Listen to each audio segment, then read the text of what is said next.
समय सार गाथा 141 में प्रश्न नंबर 224, 25, 225 समय सार अनुशीलन भाग 2।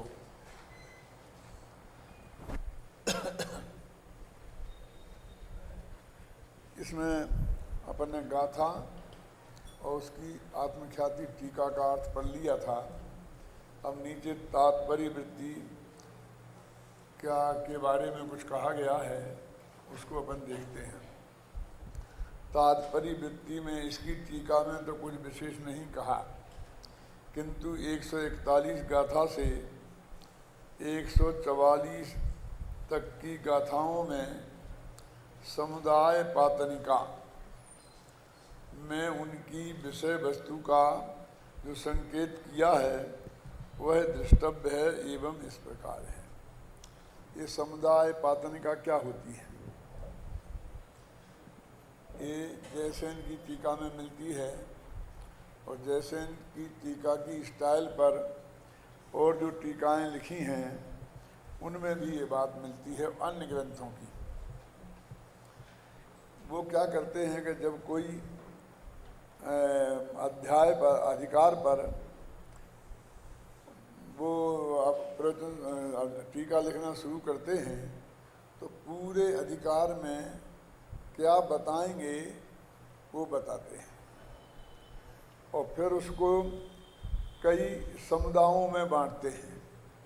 जैसे अपन ने कहा था ये 10 गाथाओं का ग्रुप था, फिर अपने शिविर में 10 गाथाओं का ग्रुप चला, तो उनका जो बीच में वो बताते हैं तो उसको भी समुदाय पातनिका माने इतनी गाथाओं में क्या कहा जाएगा वो ये बताते हैं।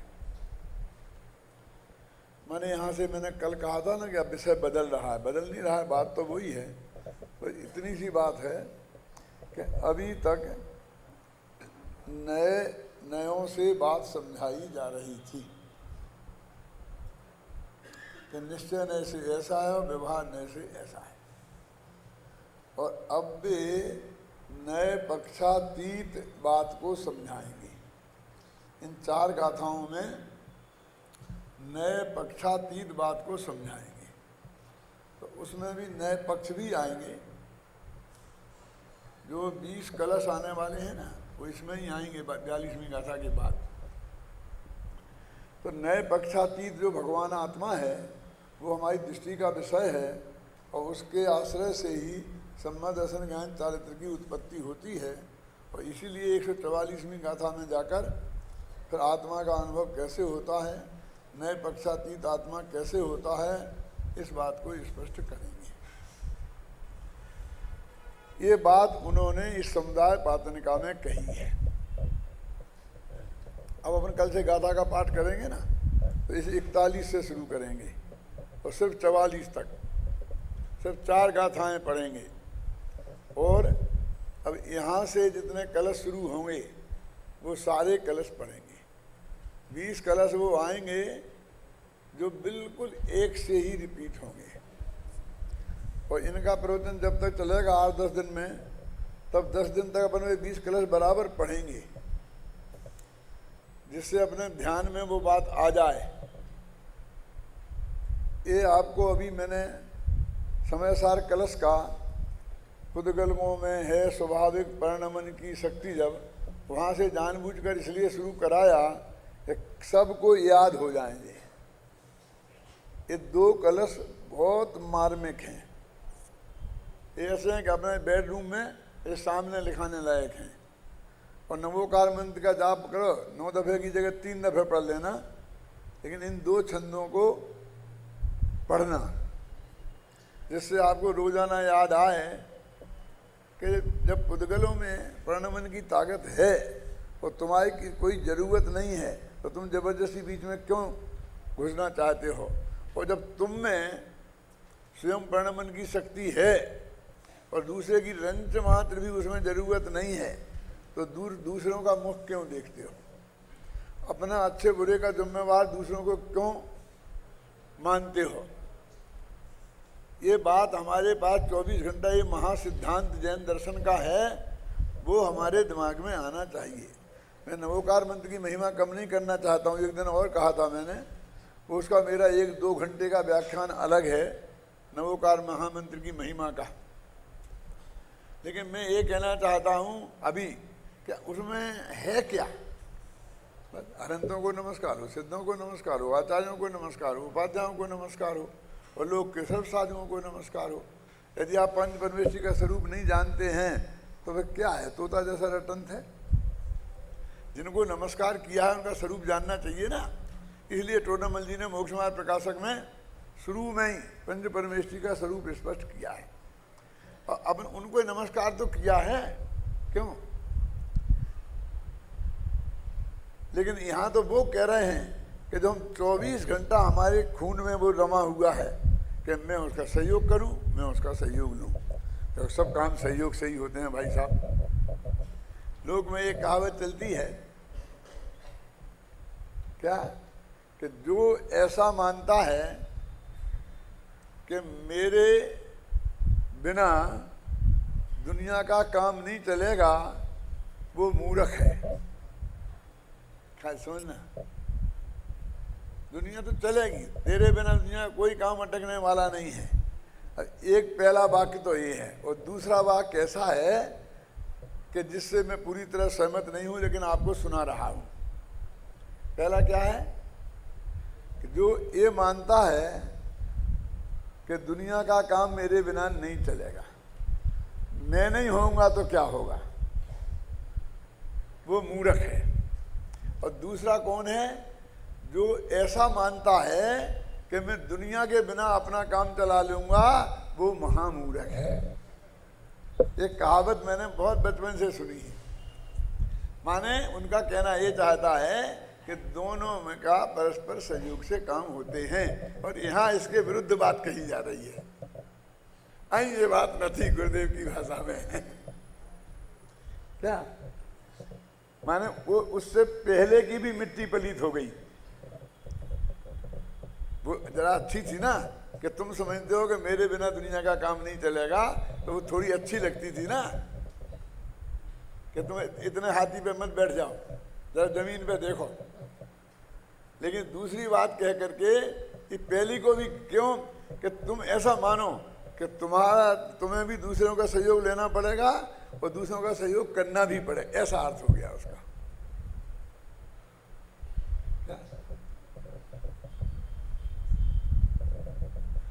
और मैं अपने बचपन से ही बहुत ही कुछ कैसा था मैं नहीं कह सकता, लेकिन एक बात मैं कहा करता था जब मुझे तत्व ज्ञान की का गंध भी नहीं आई थी कि जो आदमी मेरे से ये कहेगा, मेरे खून में है वो, अभी निकला कि नहीं निकला मैं नहीं जानता, कि जो आदमी मेरे से ये कहेगा कि मेरे बिना तुम्हारा काम नहीं चलेगा, मैं दुनिया में उसके बिना ही काम चला के बताऊंगा। ये 8 वर्ष की उम्र से मेरा चिंतन था और उसको मैंने किस लेवल तक निभाया आप कल्पना नहीं कर सकते, क्योंकि वे सारे गांव वाले मेरे विरुद्ध हो गए कि ये 18-20 वर्ष का छोकरा सबको चैलेंज करता है। तो जब मेरी शादी हुई तो नाई को भड़का दिया, धोबी को भड़का दिया, वो पानी भरने वाले होते हैं ना उनको भड़का दिया, सब हड़ताल करके भाग गए। तो मैंने एक गडरिया को नाई बनाया और मेरी बारात में नाई बन के गडरिया गया। पानी की व्यवस्था भी अलग की, लेकिन उनको मनाया नहीं। और जो ये कहते थे कि अब तुम्हारी शादी होगी जब हम बताएंगे, हम कोई नहीं आएंगे, तो मैंने अपने घर वालों को प्रतिज्ञा दिलाई कि इन किसी को बुलाने कोई नहीं जाएगा, मैं ही जाऊंगा। क्या समझ में आई? हमारे नियम है कि वो जाना पड़ता है बुलाने। तो मेरी शादी में मैं गया, चक्कर लगाया, सबके घर में आवाज़ दी, पधारो साहब पधारो साहब। फिर 10 बजे गया, 9 बजे गया, 11 बजे गया, और बस आकर के कहा चलो शुरू। कि साहब वो हाँ हाँ भाई कुछ नहीं आप बैठे रहो अपने घर, कुछ नहीं। कल्पना कर सकते हैं आप उस उम्र के इस आदमी के बारे में अभी कितना होगा इसका खून गर्म।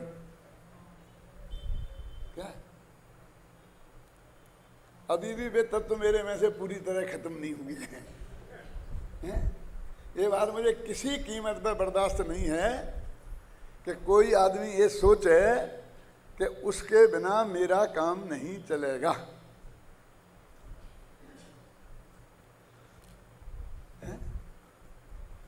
समझे ना? और ऐसा भी मुझे भ्रम नहीं है कि मेरे बिना किसी का काम नहीं चलेगा, क्योंकि आखिर में एक दिन नहीं रहूंगा तो दुनिया के सारे काम तो चलने ही वाले हैं। और ऐसा कोई क्यों चाहेगा? यदि ये धर्म का प्रचार दिन दूना और रात चौगुना बढ़े, ऐसा गुरुदेव श्री चाहते थे, तो वे एक कैसे चाहें कि मेरे बिना तत्व का प्रचार नहीं होगा? क्यों? वे तो चाहते हैं कि दिन दूना और रात चौगुना हो। तो हम भी ऐसा कैसे चाह सकते हैं कि हमारे जाने के साथ सब साफ हो जाए? हम तो चाहते हैं दिन दूना और रात चौगुना बढ़े। तो अब ये दोनों नए पक्ष भी बताएंगे और वो कहेंगे दोनों ही नए पक्ष हैं। देखो, हम निश्चयवादी हैं, हम व्यवहार को हे मानते हैं। अब ये आ गया कि ना निश्चयवादी मोक्ष जाएंगे ना व्यवहारवादी मोक्ष जाएंगे। कौन मोक्ष जाएंगे? तत्ववेदी। क्या पढ़ो, कलश आएंगे ना आगे? पढ़ो, एक आध दो कलश पढ़ो भाई।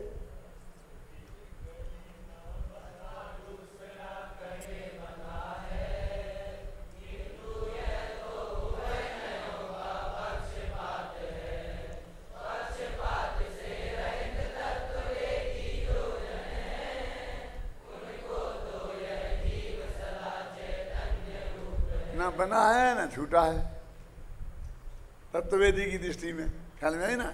और ऐसे ये 20 कलश आएंगे। इतनी बात मैं आपसे इसलिए कह रहा हूं कि 20 कलश बिल्कुल एक से होंगे, सिर्फ एक एक शब्द बदला होगा।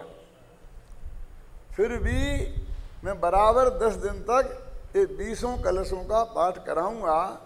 आप ये इंतजार नहीं करना कोई विद्यार्थी खासकर कि ये जब दादा का प्रवचन शुरू हो जाएगा तब तक हम पहुंच जाएंगे।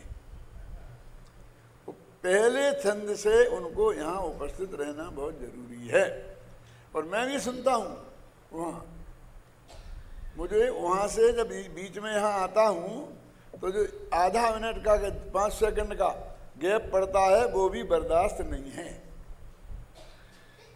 क्या उतने समय भी मैं बिना सुने रहूं, ये मेरे को बर्दाश्त नहीं है। समझे ना? इसलिए मैं ये कहना चाहता हूं कि पाठ को आप उपेक्षा की दृष्टि से नहीं देखें। इसको बंद कराने की बहुतों ने बहुत कोशिश की कि साहब आज बहुत देर हो गई, आज आप कहो तो पाठ नहीं करें। अगर पाठ करो, देर हो गई तो मैं उतना कम बोलूंगा। पाठ करो। मेरे प्रवचन से पाठ ज्यादा महत्वपूर्ण है। आमनाय नाम का स्वाध्याय है और ये मैं बोलूंगा, ये मेरी बात होगी। और पाठ करोगे वो आचार्यों की बात होगी। वो कलश पंडित हुकुमचंद के नहीं है, ये गाथाएं पंडित हुकुमचंद की नहीं है। इन्होंने सिर्फ भाषा परिवर्तन किया है। वो प्योर कुंद कुंद की गाथाओं का पाठ है, वो अमृतचंद के कलशों का पाठ है। ख्याल में आई ना? इसलिए उन्हें कुंद कुंद और अमृतचंद की का प्रवचन मान कर उसे सुनना और करना चाहिए। इसलिए मैंने सुबह का जो टीवी पे आता है उसके पहले भी गाथा पाठ रखा है। और काय का कौन सी गाथा पाठ? कि जो प्रवचन जिस प्रकरण का आ रहा है उसी की 4-5 गाथा पहले से, 4-5 गाथा बाद तक, 4-5 नहीं, वो प्रकरण जहाँ से शुरू हुआ है वहाँ से और वो प्रकरण जहाँ खत्म होता है वहाँ तक, ऐसा नक्की करो विवेक से और वो गाथाओं का पाठ करो। 5 स्वाध्याय के वेदों में वाचना, प्रेक्षणा, अनुप्रेक्षा, उसके बाद आमनाय का नाम है। लेकिन वो आमनाय नाम सूत्र जी का पाठ कर लिया, फलाना जी का पाठ कर लिया, और ये नमो काल मंत्र का 9 बार 1 बार 8 दफे बोलना, ये क्या है? ये भी तो पाठ ही है ना। ये आमनाय नाम का स्वाध्याय तो है। एक ही चीज को बार बार रिपीट करना, यही तो है ना उसका स्वाध्याय का भेद। ये स्वाध्याय का भेद है। इस नमोकार मंत्र तो पढ़ नहीं, मेरी इन बातों से नमोकार मंत्र नहीं पढ़ना ऐसा अर्थ नहीं निकालना। ख्याल में है ना? अभी देखिए, अब पढ़ते हैं अपन वो। अब नीचे से 4 पंक्तियां, पेज नंबर 225। अब व्यवहार नए से जीव बद्ध है और निश्चय नए से अबद्ध है इत्यादि विकल्प रूप नए पक्षपात को स्वीकार न करते हुए शुद्ध पारिणामिक परम भाव ग्राहक शुद्ध द्रव्यार्थिक नए से पुण्य पापादि पदार्थों से भिन्न शुद्ध समय सार का कथन आगामी 4 गाथाओं में करते हैं। बहुत मार्मिक ये पंक्तियां हैं। क्या कह रहे? देखो कि ये आत्मा बंधा है, ये भी नए का एक पक्षपात है, और नहीं बंधा है ये भी एक पक्षपात है। अब एक कैसे देखिए, जैसे मैंने एक दिन उदाहरण दिया था कि साहब एक साधु जी विराजमान हैं और एक गाय निकल गई सामने से, कसाई आया कि गाय किधर को गई, तो वो क्या करे, सच बोले कि झूठ। यदि सच बोलता है तो कसाई गाय को पकड़ लेगा, काट डालेगा, और झूठ बोलता है तो गाय बच जाएगी, तो झूठ बोले। मगर तीसरा रास्ता है ना चुप रहने का। तो वो कहते हैं, एक नए कहता है बंधा है और दूसरा नए कहता है बंधा नहीं है, तो आप नक्की बताओ कौन सा नए सच्चा है, कौन सा झूठा है। तो अभी तक तो कहते आए हैं कि व्यवहार नए है और निश्चय नए उपाधे, ये समझाया है। अब क्या कह रहे हैं मानो? अब कह रहे कि तीसरा रास्ता नहीं है। ये बंधा और छूटा की चर्चा लाए कहां से तुम? ये आत्मा बंधा है कि छूटा है, ये प्रश्न कहां से खड़ा हुआ? ये ऐसा प्रश्न नहीं है। मैं किसी भी सज्जनोत्तम पुरुष से ये कहूं कि भाई साहब कब आ गए आप, कि कहां से? मैं गई कहां हूं? कहां से? नहीं, जेल से। जेल से कब छूटे? क्या बकते हो? मैं जेल में, मुझे जेल में जाना बता रहे हैं आप? नहीं, जाने की क्या कह रहा हूं, मैं तो जेल से छूटने की कह रहा हूं। क्यों? बोलो क्या अर्थ है उसका? कि भाई साहब मेरे बारे में जेल शब्द मेरे नाम के साथ जुड़ता ही नहीं है। ये झगड़े की जड़ तो ये है कि तुमने जेल का मेरे के नाम के साथ जोड़ा। क्यों? ऐसे ही कहते हैं कि आत्मा बंधा है कि छूटा, तो छूटना भी तो बंध पूर्वक होता है। जेल से छूटना भी जेल से जाने पूर्वक होता है। तो ऐसे ही कहते हैं कि आत्मा बंधा है, छूटा की बात कहां से आई है? क्योंकि ये बंध कहा ये यत्वे तेन विसंवादिनी होई, कि एकत्व में बंध की चर्चा ही झगड़ा पैदा करने वाली है।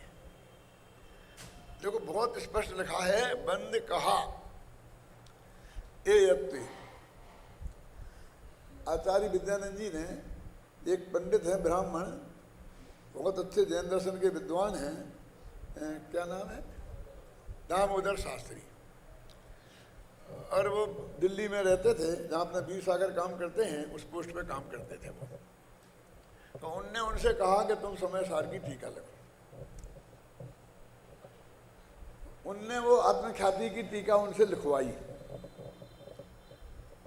बहुत पुरानी बात है, 20 वर्ष से ज्यादा हो गए होंगे, और ज्यादा हो गए होंगे। और विजयानंद जी यहाँ से अहमदाबाद होते हुए बाहर जा रहे थे, तो अहमदाबाद में वो जो है ना सोनी जी का, डॉक्टर सोने का आश्रम, क्या है, कोबा, वहाँ उनका कार्यक्रम था। और बड़ा कार्यक्रम था, देश के बहुत लोगों को बुलाया था। तो उस वक्त उनने मुझे भी बुलाया था कि विद्यानंद जी आ रहे हैं तो आप भी आइए। विद्यानंद जी की भी इच्छा थी, तो मैं उसमें गया था। करीब 20-25 वर्ष से भी ज़्यादा घटना, पुरानी बात है। तो वहाँ की नहीं सुनाना है मुझे। वहाँ पर विद्यानंद जी ने मुझे वो टीका दी और ये कहा कि लिखाई है मैंने, एक ब्राह्मण विद्वान से लिखाई है और मुझे आपसे ज़्यादा प्रमाणिक आदमी नहीं दिखता। ये उस वक्त की बात बता रहा हूँ अभय कुमार जी। तो आप इसको यदि एक दफे देख करके और मुझे कहें कि ये ठीक है तो फिर मैं इसे छपा दूँ। भाग्य से आज वो दामोदर शास्त्री भी जिंदा हैं और विद्यानंद जी भी जिंदा है। और मैं टीवी पे बोल रहा हूँ, ये टीवी पे जाएगी, दुनिया सुनेगी। इस बात की प्रमाणिकता के लिए मैं आपको बता रहा हूँ ये बात। मैंने उस टीका को आद्योपांत अक्षर साथ देखा गहराई से, तो और मैंने उसको ओके किया, घबराना नहीं। उसमें मुझे कई चीजें ऐसी मिली कि जो टोन अमृतचंद की थी वो उसमें मूलता थी, पर अपनी और टीकाओं में उतनी स्पष्ट नहीं थी।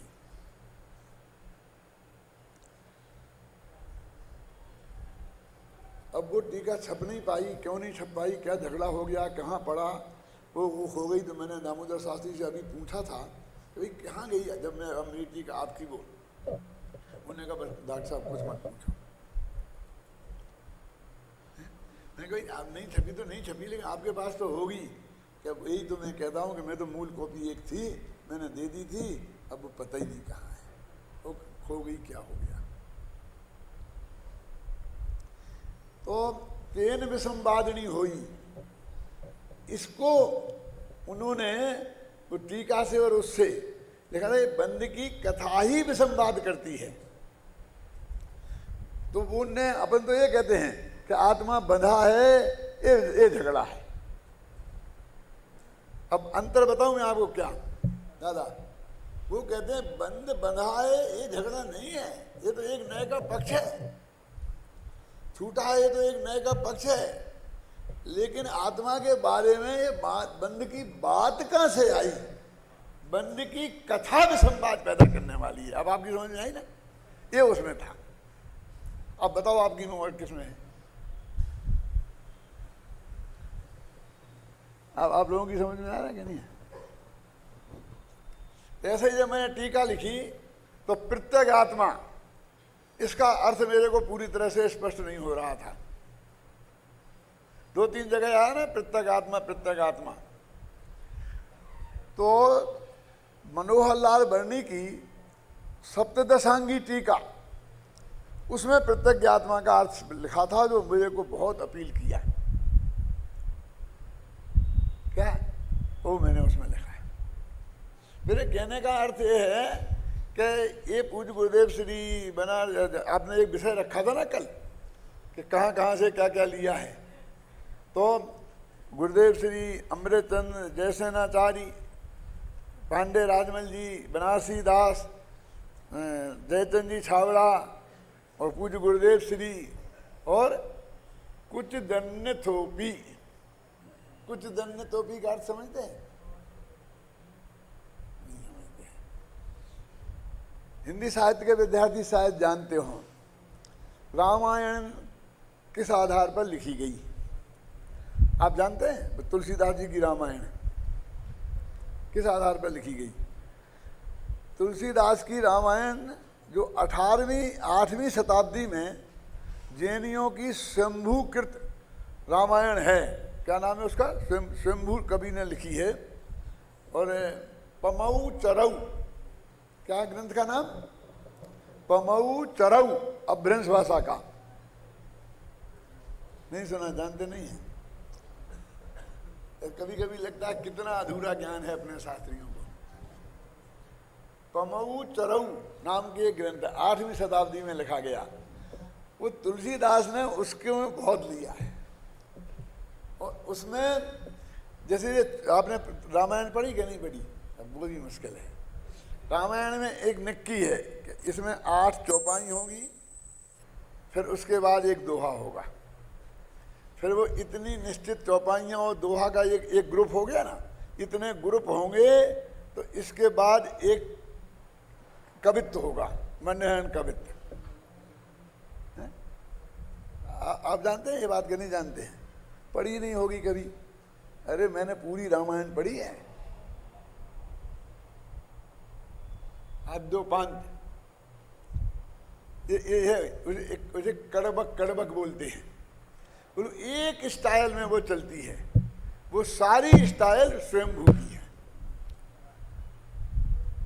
वो पूरी स्वयंभू कवि की है, और स्वयंभू के पमऊ चरऊ में वो स्टाइल है।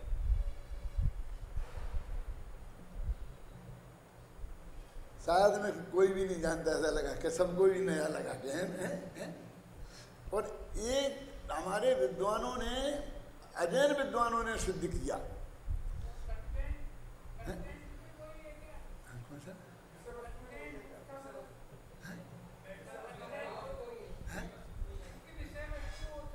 वो सुनो बता रहा हूँ, मैं बोल रहा हूँ जो कोई बोल रहा हूँ कि वो जो तुलसी के भगत, जिन पर तुलसी ने पीएचडी की, तुलसीदास पे 20 से ज्यादा पीएचडी हुई होगी, तो उनने रिसर्च निकाली कि ये तुलसीदास जी ने यदि कहीं दूसरी जगह से लिया है तो उनके नाम का उल्लेख करना चाहिए। तो उन्होंने तो लिख दिया, स्वांता सुखाय तुलसी रघुनाथ गाथा, कि तुलसीदास रघुनाथ की गाथा स्वांता सुखाय अपने सुख के लिए लिख रहा है। बस मेरे को मजा आता है, मैं लिख रहा हूँ, दुनिया पढ़ेगी कि नहीं पढ़ेगी मुझे इससे कोई लेना देना नहीं है, क्योंकि उसके पहले तक हिंदी में ऐसी कविता नहीं बनती थी। राम का चरित्र कोई हिंदी में नहीं लिख सकता, संस्कृत में ही था। संस्कृत विद्वानों ने बहुत विरोध किया कि ये तुलसी की रामायण नहीं चलना चाहिए, और उनने लिखी तो उस वक्त उनको नहीं था कि इतनी पढ़ी जाएगी। वे समझते कोई नहीं पढ़ेगा, एक प्रति लिखी जाएगी और न मालूम कौन आके सिर फिरा फाड़ के फेंक देगा, अग्नि में जला देगा। क्या उनके यहाँ तो अलग बात प्रसिद्ध है कि उन्होंने तो जाकर लिख के और तो राम के मंदिर के चरणों में रख दी कि भगवान तुम संभालो, मैं नहीं जानता कुछ, इन सब पंडितों को तुम संभालो। तो भगवान राम आए और उन्होंने रात में हस्ताक्षर करके चले गए, प्रमाणित हो गई। वे सब किसी ने विरोध करने की हिम्मत नहीं पड़ी।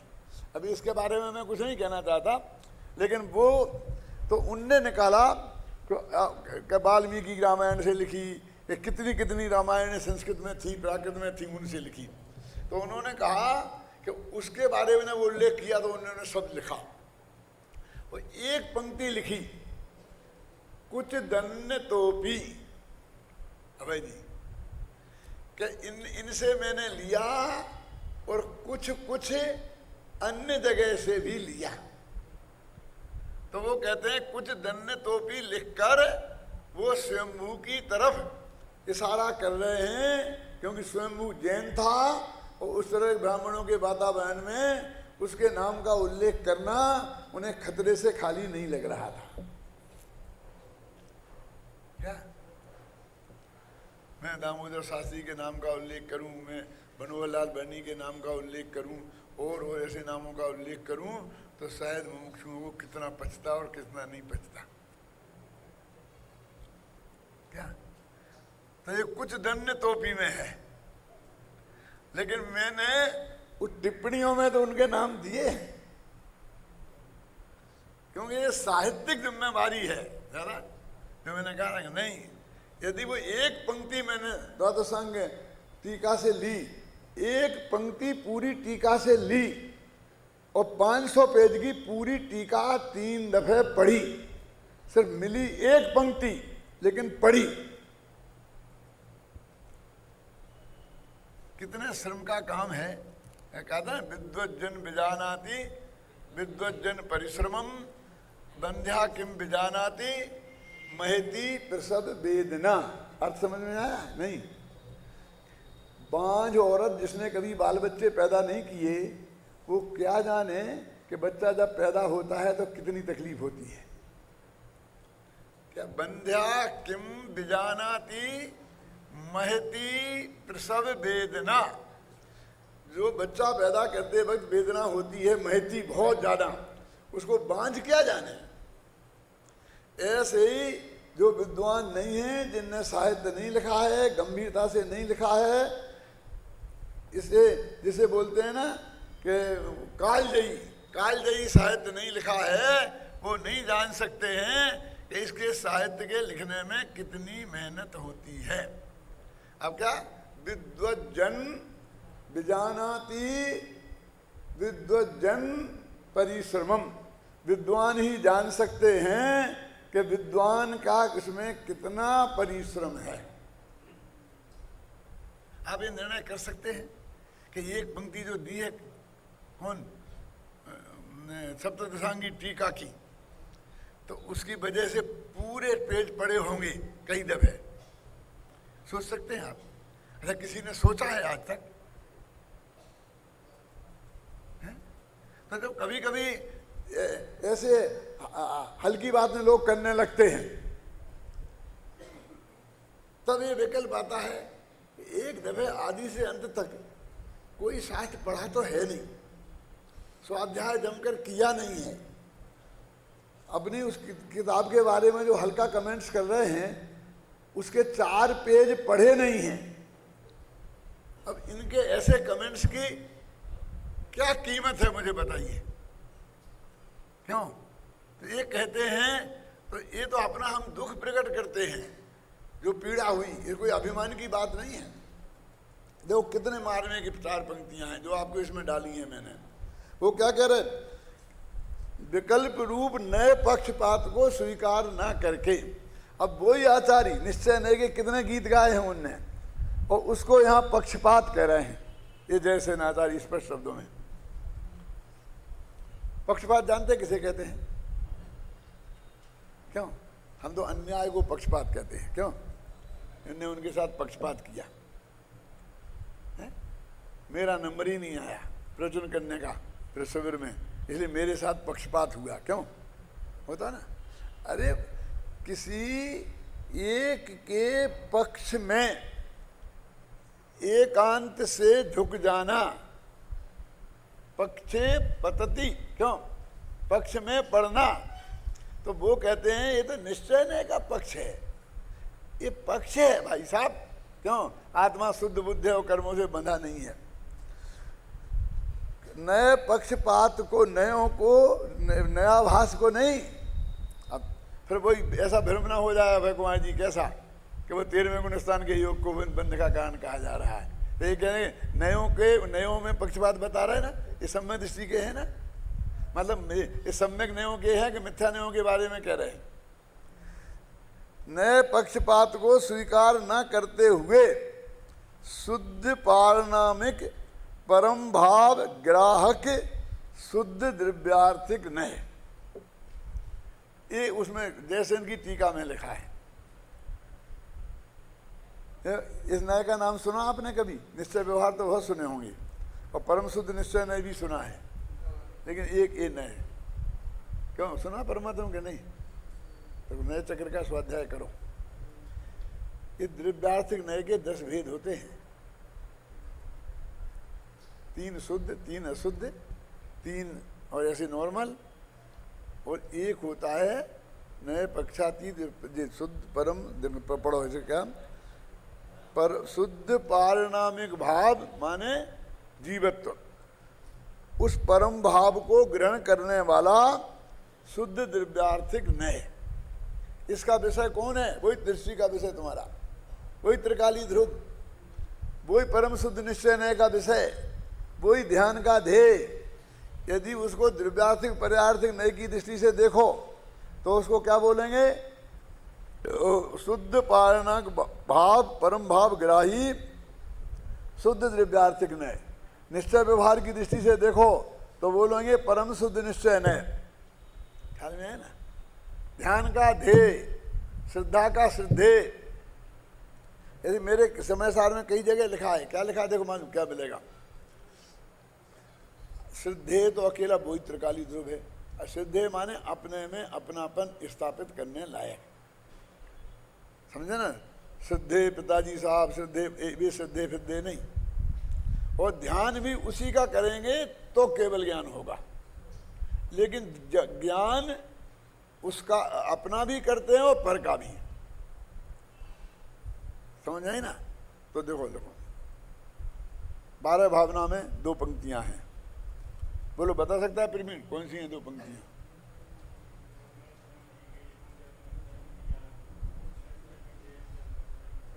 वो ही है, बढ़िया है, सम्मर भावना में ही है, सम्मर भावना में ही है। वहीं आगे पीछे और भी बढ़िया है कि उसमें लिखा है कि मैं श्रद्धेय हूं, मैं ध्येय हूं और मैं ज्ञेय हूं और ज्ञान हूं।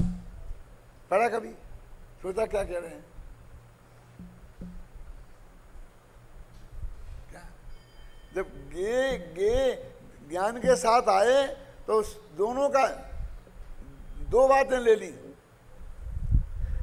अब ऐसा क्यों नहीं लिखा कि मैं ध्येय हूं, मैं ज्ञेय हूं, मैं श्रद्धेय? नहीं, तो ज्ञान में 2 चीजें डालनी है ना। और भी एक आध जगह होगा, आगे पीछे पढ़ के देखो तुम तो। क्या बोलो, एक खड़े हो गए उसमें, कोई कौन सुनेगा ऐसे? हाँ देखो, अब आपको पता नहीं कि इसमें एक क्या डाला, कितना सोच के डाला है। हाँ, स्पीकर है ना वो, बोलो, आप समझ गए? हाँ हाँ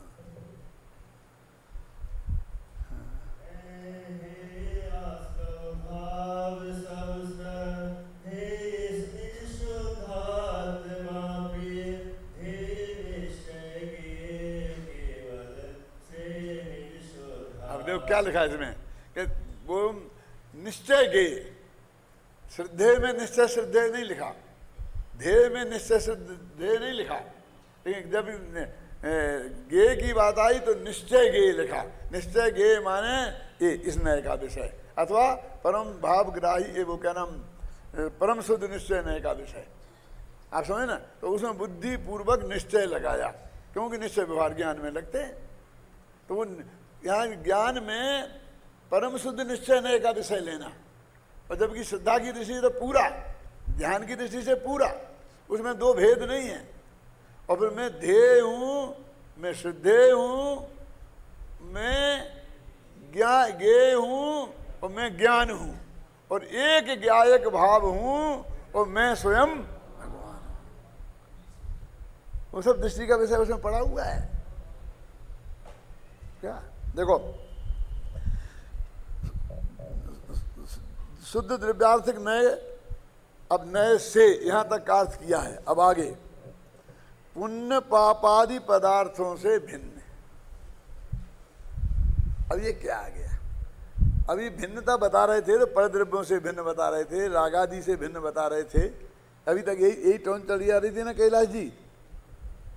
अब ये नई टोन बदल दी। एक एक शब्द में कितना मर्म है। अब आगे का अधिकार पुण्य पाप आ रहा है, ये उसके बीज इसमें पड़े हैं। ये नाटक है, नाटक शास्त्र का और महाकाव्य का एक नियम है। और जब मैंने वो महाकाव्य लिखा था, जब मेरी शादी नहीं हुई थी 18-19 वर्ष में, तब उसमें मैंने तब जानता था, और उसमें मैंने इस नियम को निभाया है। क्या नियम है बोलो? क्या? जो पहला प्रकरण जब खत्म हो तो अगले प्रकरण में क्या आएगा उसके बीज डाल देना है। ये नियम है उसका। क्या? उससे जो अच्छा पाठक होगा उसे पता चल जाएगा कि अब यहाँ क्या बात चल रही है। मान लो नेमिनाथ में था वो, अब नेमिनाथ की बारात जा रही है, तो यहाँ बारात, यहाँ हम वर्णन कर रहे हैं बारात जाने का, बारात जाने का। आप समझे ना? और अब फिर हमें राजुल के यहाँ जाना है। अब अगला अध्याय राजुल का आएगा। तो आपने वो पढ़ी शील कथा वगैरह, दर्शन कथा, शील कथा, ये पढ़ी कि नहीं पढ़ी? नहीं सुनी? उनमें ऐसी पंक्ति आती है, ये परमानेंट पंक्ति है, यहाँ की कथा यहाँ पर रही, आगे और सुनो जो भई, पढ़ी ना, एक कई हर कथा में आएगी कि अब यहाँ जो मनोरमा थी उसके यहाँ क्या बात हो रही थी, कोई बात यहाँ रही। अब वो जो उसका पति था वो वहाँ से अब वहाँ की बात चलेगी, तो यहाँ की कथा वहाँ ही रही। अब आगे और सुनो जो भई, क्या हुई आगे कि बिन बुलाए आए ससुराल, कारण कौन भयो अधिकार। ये सब मैंने 8, 9, 10 वर्ष की उम्र में सुनी थी और उसके बाद एक दफे भी नहीं पढ़ी। ये सब बड़ौदा स्वामी की सुनी है क्या? कि बिन बुलाए आए ससुराल, वे पहुंच गए थे उनके पतिदेव मनोरमा के यहाँ। और पुराने जमाने में बिना बुलाए ससुराल में जाना लड़का का और लड़की का बहुत ही असंभव माना जाता था। अब आजकल का तो कोई ठिकाना ही नहीं है। क्यों है? वो पहुंच गए तो लगा कुछ ना कुछ अनहोनी घटना हुई है, तो सब लोगों ने बिल्कुल चुप्पी साध ली। सास ससुर ने, सबको मन में आशंका हो गई, लेकिन उनसे कुछ कहेंगे तो उनको बहुत अपमान फीलिंग होगा। तो उनने अपनी बेटी को ही कहा कि बेटी पता लगाना क्या हुआ। क्यों? और जब उसकी पत्नी जब उन्हें मिली और उनने पूछी तो उन्होंने कहा ऐसा ऐसा हो गया और मेरे पिताजी ने मुझे अपने घर से देश निकाला दे दिया, घर निकाला दे दिया कि तुम हमारे घर से जाओ। तो कोई बात नहीं, आप यहाँ आ गए तो बहुत बढ़िया, बहुत बढ़िया, अब यहीं रहेंगे, कोई चिंता की बात नहीं है। ये नहीं, अपने पिताजी के पास तो अरबों की संपत्ति है और सब, कोई बात नहीं है। जान क्या है? नहीं, ये नहीं मैं सकता, ये मेरे को बर्दाश्त नहीं है कि मैं ससुराल में रहूं। क्यों? उत्तम आत्मना ख्याता पितु ख्याताश्च मध्यमा है, अधमा मातुले न ख्याता और ससुरे ने अधमा धमा। समझ में आया कि नहीं आया? नहीं आया। अपने बाप के नाम से जाना जाए वो बेटा उत्तम है। कि किसका बेटा है? कि फला का। हाँ, उत्तम आत्मा, खुद से जाना जाए, कोई पूछे नहीं ये किसका है। क्या पूछना है कि इसके कौन किसका बेटा है? बस ये है ना। क्यों? समझ गए ना? उत्तम आत्मना ख्याता, जिसकी पहचान अपने से हो वो सर्वश्रेष्ठ है। और पितु ख्याताश्च मध्यमा, कि लोग जिसका परिचय बाप के नाम से दें कि ये उनका लड़का है, ये उनका लड़का, अच्छा अच्छा उनका लड़का, आओ आओ आओ भैया, और उनको नहीं बताते ये फला है, तो ठीक है, शिविर में 500 लोग आए। समझ में आया ना? ये हो गए कौन? पितु ख्याता, ये मध्यमा। और ये कौन है? कि ये फला का भांजा है। समझ में आई कि नहीं आई? कि मामा के नाम से जाना जाए, इसका मतलब ये हुआ कि वो भी कुछ नहीं है और उसका बाप भी कुछ नहीं। उसे भी कोई नहीं जानता और उसके बाप को भी कोई नहीं जानता। क्यों? कहाँ से जानता है? मामा के नाम से जानता। मामा जरूर ऐसा है कि वो इतना प्रसिद्ध है कि ऐसा बताने से लोगों को एकदम ठीक हो जाता है। और ससुरे ने अधमा धमा, कि जो उनके जमाई है, गया काम से, वो अधम से अधम है। क्या समझ आ गया? पहले आया था समझ में? नहीं आया था ना? उत्तम आत्मना ख्याता पितु ख्याताश्च मध्यमा अधमा मातुलेन ख्याता और ससुरेण धमा धमा। ये ऐसी वृत्ति है। वो ये कहते हैं कि देखो इस नए से है, इस नए से कि आत्मा किसी नए से नहीं है। क्यों? आत्मा स्वयं से है। समझ में है ना? देखो क्या लिखा, अब पुण्य पाप, अब पुण्य, मैं कह रहा था अगले की वो सूचना डाल देना, पुराने कथन में अगले की ये सूचना डाली है कि अब आगे पुण्य पाप अधिकार आएगा, एक पॉइंट। अब दूसरा अर्थ, और अभय जी जरा ध्यान देना कि पुण्य पाप अधिकार में तो ये बताया है कि पाप के समान पुण्य भी है, पूरी टोन यही है। तो इसकी विषय वस्तु क्या है? ये कहते हैं ये नहीं है, आप बहुत धोखे में हो। ये सारा भेद विज्ञान का प्रकरण चल रहा है संवर अधिकार तक, अपनी इसमें लिखा है अनुशीलन में, है ना? तो ये कह रहे हैं कि पुण्य पाप से भी आत्मा भिन्न है, ये है इसकी विषय वस्तु। अब वो जो पुण्य के समान पाप के समान पुण्य भी है, ये तो जगत में ऐसा मानते हैं कि आधे पाप को हे मानते हो, पुण्य को उपाधि, इसलिए वो चर्चा आ गई। उन्हें बताना तो ये कि पुण्य पाप भी आत्मा नहीं है। दादाजी कह रहे हैं देखो, पुण्य पाप आदि पदार्थों से भिन्न, अजीब अधिकार में अजीब से भिन्न बताया, फिर कर्ता कर्म का की भिन्नता बताई, अब सब पुण्य पाप से भिन्नता बताएंगे, फिर आश्रमों से भिन्नता बताएंगे, फिर संवर अधिकार आएगा और वो पूरी भिन्नता भेद विज्ञान का फिर अभिनंदन करेंगे। फिर अभिनंदन समारोह होगा संवर अधिकार में। संवर अधिकार पूरा भेद विज्ञान का अभिनंदन का है, इन्होंने लिखाया हुआ। और ये मैंने हर अनुशीलन के हर पैराग्राफ में ये सब बातें डाल दी हैं, ऐसी ऐसी कर करके। देखो अब इन पदार्थों से भिन्न शुद्ध समय सार का कथन आगामी 4 गाथाओं में करते हैं। ठीक हो गया? अब आगे चलते बढ़ते हैं थोड़ा। उक्त कथन से यह स्पष्ट है कि अब आगामी गाथाओं में नव तत्वों में छिपी हुई पर नव तत्वों से भिन्न आत्म ज्योति, तो नव तत्वों में पुण्य पाप तत्व भी है, तो उनसे भिन्न आत्म ज्योति का स्वरूप स्पष्ट करेंगे और उसके अनुभव की प्रक्रिया पर प्रकाश डालेंगे, जो 44वीं गाथा में है। आया ना? पदार्थों की चर्चा में जीवादि पदार्थों को मुख्यता न देकर पुण्य पापादि पदार्थों की बात कहकर आगामी अधिकार का संकेत भी दे दिया है। जब 9 तत्वों में छिपी हुई आत्मज्योति को बताना, तो बाकी 9 तत्वों से भिन्न बताते, नहीं पुण्य पाप से भिन्न क्यों कह रहे? कभी बहुतों से बता दिया, बहुतों से बताएंगे, लेकिन अब जो गाथाएं आएंगी वो पुण्य पाप से भिन्न बताने की आएंगी।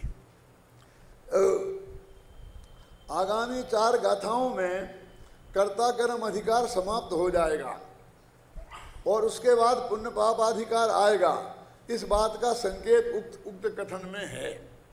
ये जो बातें मैंने आपको समझाई वे सब इसमें लिखी हैं। अभी तक आचार्य देव विभिन्न नयों से वस्तु को समझाते आए हैं।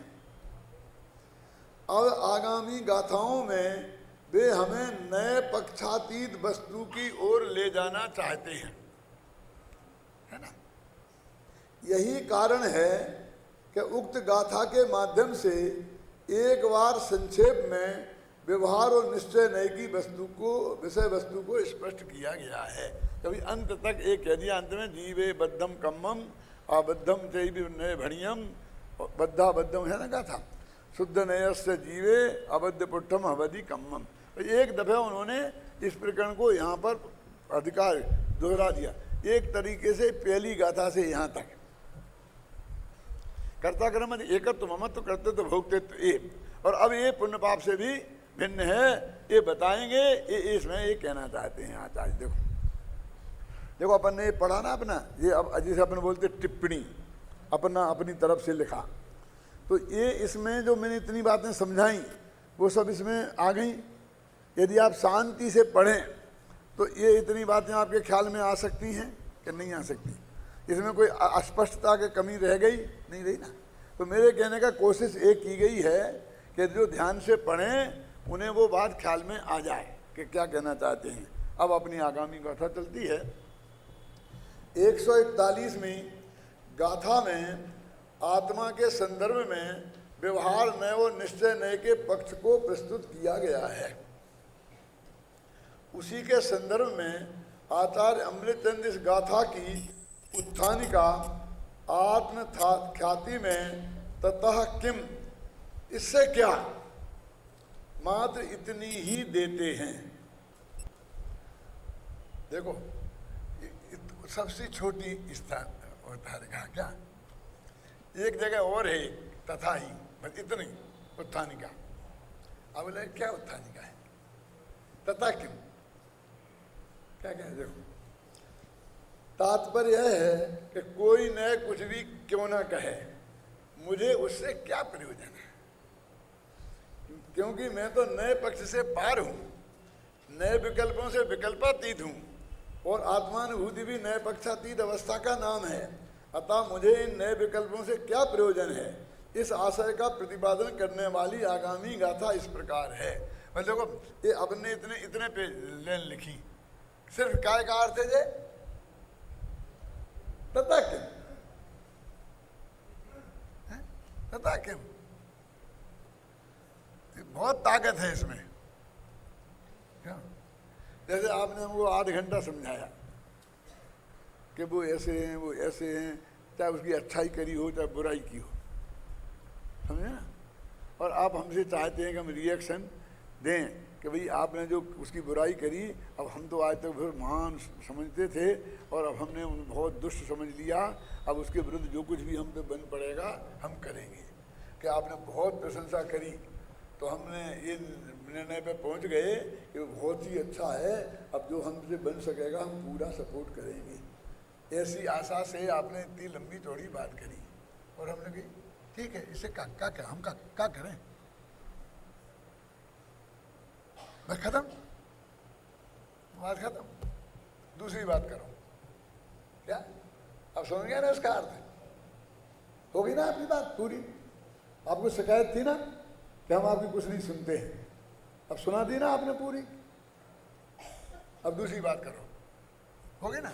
तथा किम, आप समझे ना, ऐसा अर्थ है इसका कि हम तुमने कितनी बुराई की हो, इससे हम उसे बुरा मानने वाले नहीं हैं। क्या समझेगा आप, क्या नहीं समझेगा, समझ गए कि क्या समझ गए कि तुम उनके प्रति अनंत द्वेष रखते हो, ये हमारी समझ में आ गया है? कि अच्छाई की हो तो तथा किम, कि क्या क्या कि आप समझे नहीं मेरी बात, कि नहीं समझ गए, कि क्या समझे कि तुम उनके पिछलग्गू हो, अंधे भगत हो, उनके बिना जो भी कहेंगे वही करोगे, हमारी समझ में आ गया कि हमने तो वो समझाया था कि वो तो यहाँ है ही नहीं, उसका निर्णय हम जब करेंगे जब उससे मिलेंगे।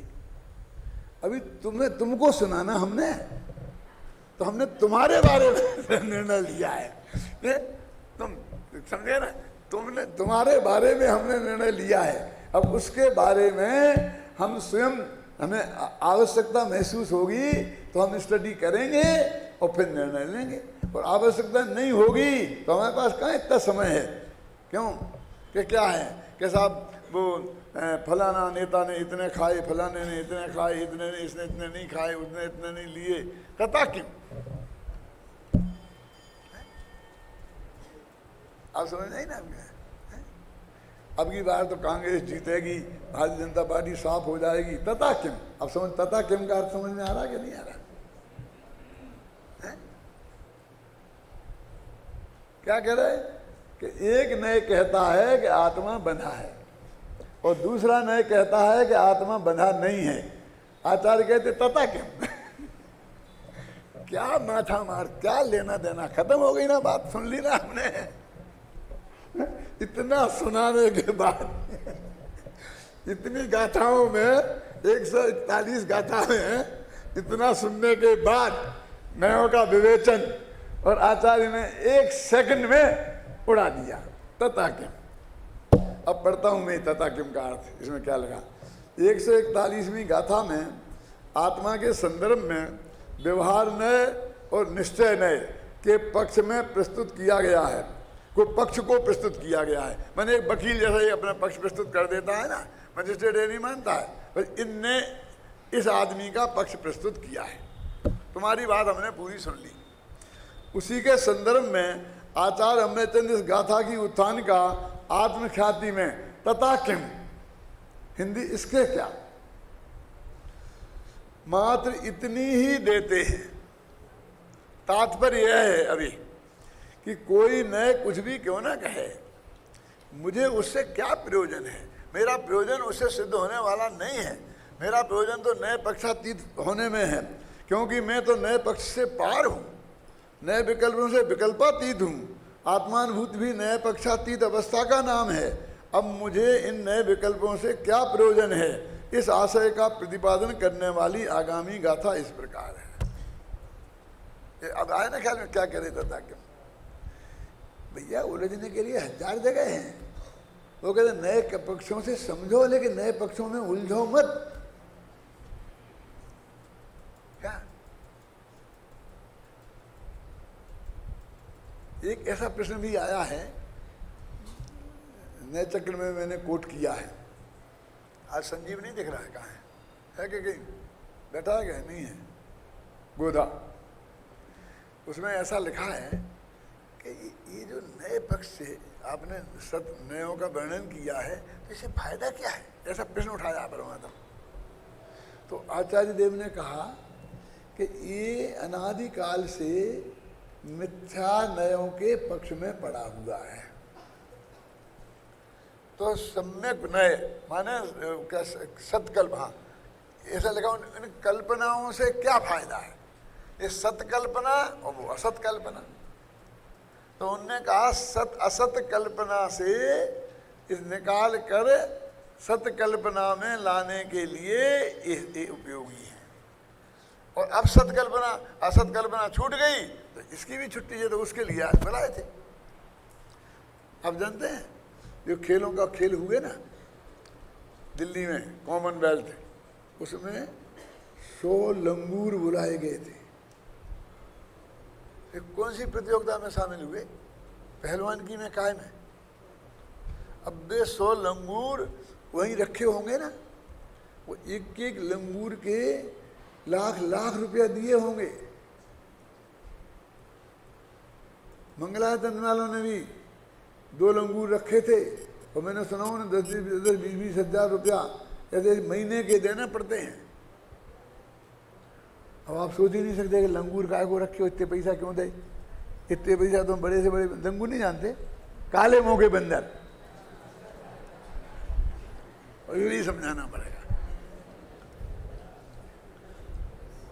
काले मुंह के बंदर इतनी ताकतवर होते हैं, आप समझे ना, कि यहाँ से वे यहाँ वहाँ कूद के जाना चाहते हैं। तो इस वृक्ष की डाली पे से वे कूद गए, वो यहाँ बीच में आए और उन्हें पता चला कि अब मैं वहाँ पहुँचने वाला नहीं हूँ, तो लौट के वहीं पहुँच जाएंगे। ये ताकत और किसी जानवर में नहीं है। उनकी लंबी पूंछ होती है ना, वो है क्या उसे बोलते हैं ना, ये जो बैलेंस बनाती है, एरियल। तो वो एक लंगूर आ जाए, 1000 लाल मुंह के बंदर हों, भाग जाएंगे, उनके सामने खड़े नहीं रह सकते। तो इसमें खेल में लाल मुंह के बंदरों का बहुत उत्पात था, जो बनाते थे तोड़ ताड़ के खत्म कर देते। और वो लंगूर बुलाए तो एक बंदर वहां नहीं रहा। और वो लंगूर पालने वाले होते हैं, वो टेंट करते हैं उन्हें, और ऐसे ही मौका पे तो उन्हें पैसा मिलते हैं। समझ में आया ना? अब देखियो, ये तो मैंने कोई बार गया था थाने, मैं उस कमेटी में हूँ, ये तो मैंने अखबार में ही पढ़ा होगा, तुम्हें अखबार पढ़ना भी नहीं आता तो हम क्या करें?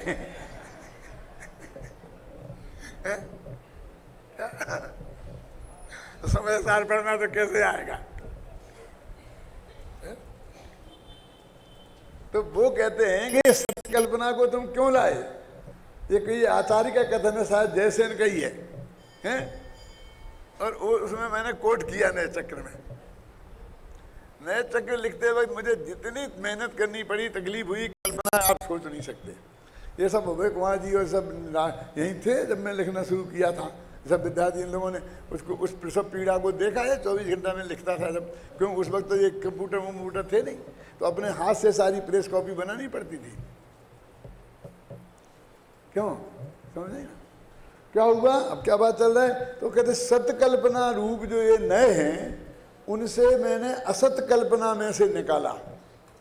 और अब कल्पनाओं में तो आत्मा है नहीं, कल्पना माने विकल्प। तो अब इसलिए विकल्प विदित जाने के लिए इसका निषेध कर दिया। लाल मंदिर भाग गए, कॉमनवेल्थ खत्म हो गया, अब लंगूर जाओ। अब लंगूरों का क्या काम?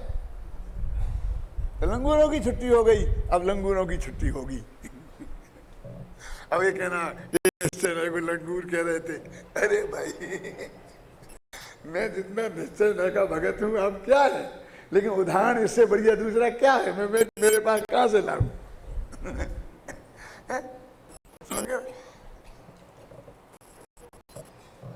देखो क्या पढ़ते हैं अपन, कम्मम बद्धम बद्धम। अब ये खत्म हो गया थे कल से। अब ये कल से प्रकरण शुरू होगा।